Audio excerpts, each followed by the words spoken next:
Nakalib na ang gurong nanampal umano sa kanyang 14 anyos na estudyante sa Antipolo City.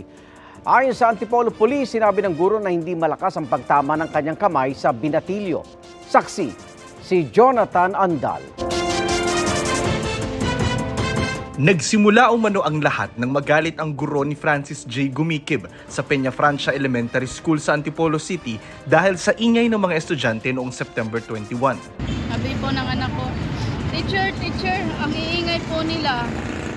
Sabi nung anak ko, sabi ni teacher, gusto mo ba ikaw makisali ka rin? Tapos nung naupo siya, binalikan siya ni teacher, hinila siya sa uniform. Tapos nung hinila siya sa uniform, sinambunutan siya. Pag sambunot sa kanya, sinampal siya. Matapos ang pangyayari, 3 araw pang nakapasok sa eskwelahan si Francis pero hindi raw natigil ang dinaraing na sakit ng ulo. Sakit ng ulo niya, tainga niya, yung mata niya. Yung tainga daw po niya parang maraming gumagapang sa tainga niya. Nung dito po siya, hinang-hina na po talaga siya. Talos sinisigaw niya na po yung sinasabi niya, matulong, alisin niyo na ako dito. Hindi po namin matanggap na ganun mangyayari sa akin. September 26 siya isinugod sa ospital at kalaunay na comatose hanggang pumanaw kahapon ng 14 anyos na binatilyong pangarap sanang maging mekaniko. Yung huli po namin pag-usap sabi niya, Mama, hindi ko na kaya. Isang kaklase ni Francis ang nagpatotoo sa pananakit ng kanilang guro. Galit na galit na po kasi siya hinampas dito sa Hinampas agad? Tapos sinambunutan. Payak na po kasi, payak na po siya. Paiyak na siya nun? Pero hindi siya umiyak? Hindi. Kayo, anong ginawa niya nun, mga klase? Tahimik.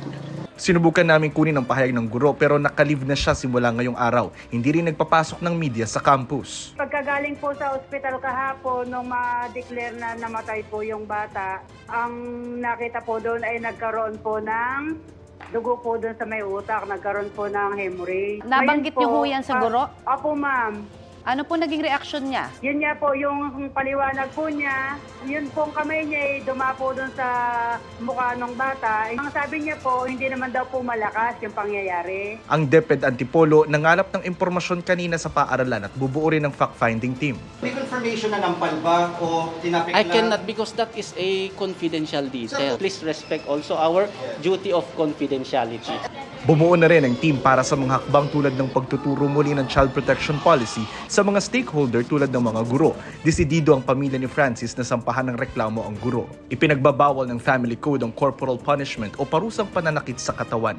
Bawal din sa DepEd Child Protection Policy ang kahit anong klase ng pang-aabuso. Nakahimlay sa Heaven's Gate Chapel ang labi ni Francis at may hinihintay lang ng mga dokumento bago isailalim sa autopsy sa Camp Crame.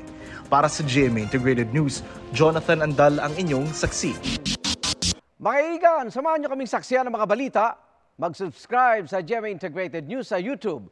Para sa mga kapuso abroad, samahan niyo kami sa GMA Pinoy TV at sa www.gmanews.tv.